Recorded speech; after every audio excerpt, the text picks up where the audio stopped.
Bismillahirrahmanirrahim. Assalamualaikum warahmatullahi wabarakatuh. Alhamdulillahirrabbilalamin. Wassalatu wassalamu ala asrofil anbiya wal mursalin wa ala alihi wa sahbihi ajmain, amma ba'du. Yang pertama dan yang paling utama, marilah kita bersyukur kepada Allah Subhanahu wa taala yang mana pada hari ini kita diberikan sebuah kenikmatan kesehatan, kenikmatan rezeki, kenikmatan panjang umur, sehingga kita dapat beraktivitas pada hari ini. Dan salawat beriringkan salam tak lupa pula kita hadiahkan kepada junjungan kita Nabi besar Muhammad sallallahu alaihi wasallam. Allahumma sholli wa sallim wa barik alaihi. Semoga dengan memperbanyak salawat kepadanya kita mendapatkan syafaatnya di yaumil akhir kelak. Amin ya rabbal alamin. Baiklah, pada kali ini saya akan membawakan materi tentang birrul walidain, yang artinya berbakti kepada kedua orang tua. Pertanyaannya, sudahkah kita berbakti kepada kedua orang tua kita saat ini? Berbakti kepada kedua orang tua kita hukumnya adalah wajib, karena ayah sudah berkeringat bekerja keras untuk memberi makanan untuk kita, sementara ibu sudah mengandung kita selama 9 bulan lamanya, dan setelah itu kita dilahirkan dari rahim ibu kita, yang ketika itu melahirkan itu rasanya seperti mematahkan berpuluh-puluh tulang. Masya Allah, satu tulang kita aja yang dipatahkan, pasti bagaimana rasanya, bagaimana jika berpuluh-puluh yang dipatahkan.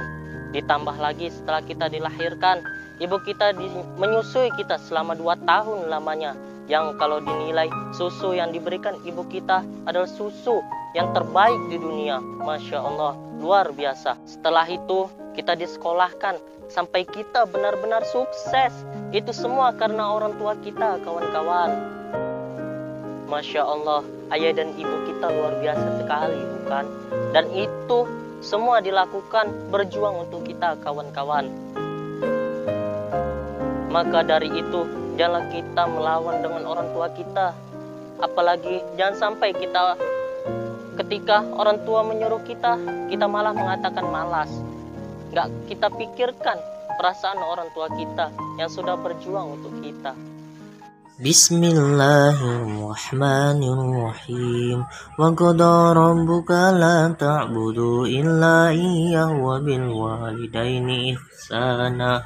Imma yablughanna indakal kibara ahaduhuma aw kilahuma fala taqul lahumā wa la tanharhumā wa qul lahumā qawlan karīmā. Dan Tuhanmu telah memerintahkan agar kamu jangan menyembah selain Dia, dan hendaklah berbuat baik kepada ibu bapak. Jika salah seorang di antara keduanya atau kedua-duanya sampai usia lanjut dalam pemeliharaanmu, maka sekali-kali janganlah engkau mengatakan kepada keduanya perkataan dan janganlah engkau membentak keduanya, dan ucapkanlah kepada keduanya perkataan yang baik. Quran Surah Al-Isra ayat 23. Nah, Al-Quran saja melarang kita untuk mengatakan ketika disuruh dengan orang tua kita. Bagaimana pula dengan kita berbicara malas? Nauzubillah, jangan sampai kita berkata seperti itu kepada kedua orang tua kita. Karena sesungguhnya Allah mengharamkan atas kamu durhaka pada ibu dan menolak kewajiban dan meminta yang bukan haknya dan membunuh anak hidup-hidup, dan Allah membenci padamu banyak bicara dan banyak bertanya. Demikian pula memboroskan harta, menghamburkan kekayaan. Hadis riwayat Bukhari dan Muslim. Nah, dari hadis tersebut disampaikan, janganlah kita durhaka kepada ibu kita, karena Allah mengharamkan itu. Jika Allah sudah mengharamkan, maka bersiap-siaplah untuk berjumpa dengan nerakanya Allah. Jangan sampai kita masuk ke nerakanya, karena kita takkan sanggup, kawan-kawan. Maka dari itu, mari kita berbuat baik kepada kedua orang tua kita, karena dalam Quran surah Luqman ayat 14 dijelaskan. Bismillahirrahmanirrahim.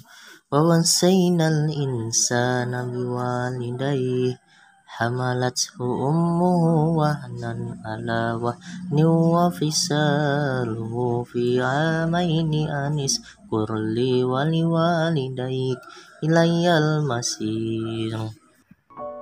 Dan kami perintahkan kepada manusia agar berbuat baik kepada kedua orang tuanya.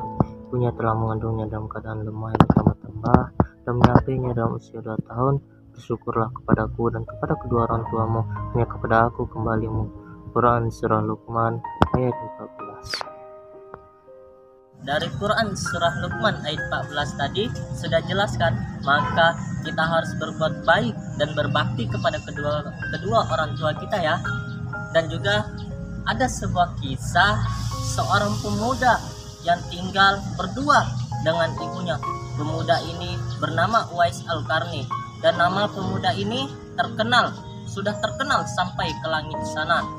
Jadi Uwais Al-Qarni ini adalah pemuda yang sangat taat dan soleh, dan juga Uwais sangat sayang sekali kepada ibunya, dan apa saja yang diminta ibunya selalu diturutinya. Jadi suatu saat Uwais tidak sengaja mendengar kalau ibunya itu kepingin sekali naik haji. Ketika mendengar itu, Uwais bingung karena pada saat itu Uwais tidak mempunyai banyak uang, karena dari rumahnya Yaman ke Mekah itu jaraknya jauh sekali, dan untuk pergi ke sana memerlukan uang untuk membeli seekor unta. Jadi Uwais pun berpikir, dan Uwais pun membeli anakan seekor lembu. Setelah itu Uwais membuat kandang untuk lembunya di atas bukit, dan setiap hari Uwais menggendong lembu tersebut untuk menaiki bukit tersebut. Orang-orang yang melihatnya pun mentertawakan beliau, sampai-sampai Uwais dikatakan gila karena menggendong lembu, yang padahal lembu tersebut sehat. Tetapi Uwais tidak peduli dan tetap melakukannya, menggendong lembu setiap harinya. Dan seekor lembu yang kecil tersebut yang digendongnya selama 8 bulan lamanya pun akhirnya sudah besar sampai 100 kg beratnya. Bayangkan 100 kg beratnya. Kalau kita yang mengangkat mungkin tidak akan sanggup. Dan sampai badannya pun besar dan berotot. Dan ternyata itu semua dilakukannya untuk melatih dirinya supaya sanggup menggendong ibunya sampai ke Mekah sana dan mengabulkan permintaan ibunya. Masya Allah sekali ya Uwais Al-Qarni ini, dan kisah Uwais ini sudah terkenal di seluruh dunia dan sampai di langit sana, dan sampai dikatakan sebagai lelaki istimewa dalam pandangan Nabi Muhammad SAW. Masya Allah sekali. Maka dari kisah ini sungguh banyak memberikan pelajaran untuk kita. Pertama, kita harus berbakti kepada kedua orang tua kita, dan semoga kita bisa membahagiakan kedua orang tua kita di dunia dan di akhirat. Mungkin ini saja yang dapat saya sampaikan. Lebih dan kurang saya mohon maaf. Kepada Allah saya mohon ampun. Nama saya Reja, saya NPP 002 dari channel YouTube Energi Kebahagiaan. Wabillahi taufiq wal hidayah. Wassalamualaikum warahmatullahi wabarakatuh.